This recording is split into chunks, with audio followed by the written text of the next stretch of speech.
Lazy Bear buys a watermelon. In a dense forest lived a bear named Lazy.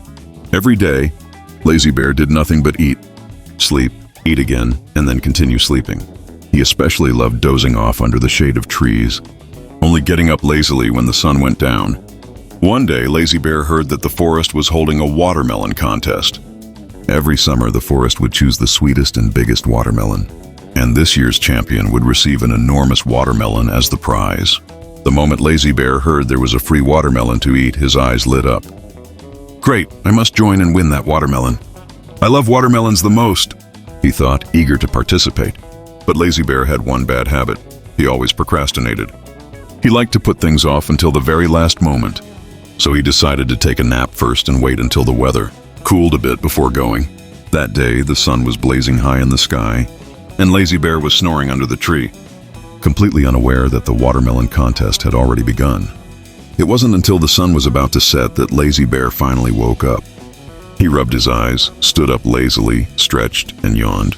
The contest shouldn't be over yet, right? He muttered to himself as he headed toward the venue.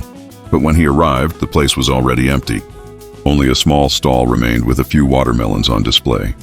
Oh no, the contest ended long ago. What should I do now? Lazy Bear felt a little disappointed. He walked up to the stall and saw that the remaining watermelons were no longer as fresh as they had been during the contest. The stall owner was a lively, the little fox and Lazy Bear.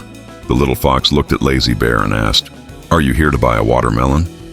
Lazy Bear nodded. In his heart, he thought that although he hadn't won the champion's watermelon, being able to buy one was still nice. These watermelons weren't as big as the ones in the contest, but they were still very sweet. "Oh, if you're willing to wait a moment, I can pick out the sweetest one for you," said the little fox. Lazy Bear suddenly thought of something. But why didn't I come earlier today? If I had come sooner, maybe I could have gotten the biggest watermelon, he said with some disappointment. The little fox smiled and replied, "Lazy Bear, do you know?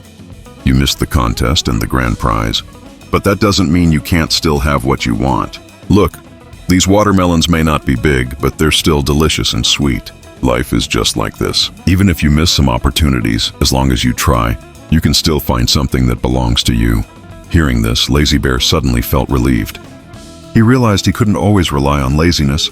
He had to learn to seize opportunities and stop procrastinating. So Lazy Bear chose a watermelon and carried it home. When he got back, he found that the watermelon tasted even sweeter than he had imagined. He couldn't help but smile. "Although I missed the big watermelon, this little one still makes me very happy." From that day on, Lazy Bear no longer procrastinated. He learned to seize every opportunity and not be lazy all the time. Because of this lesson, his life became more colorful and fulfilling.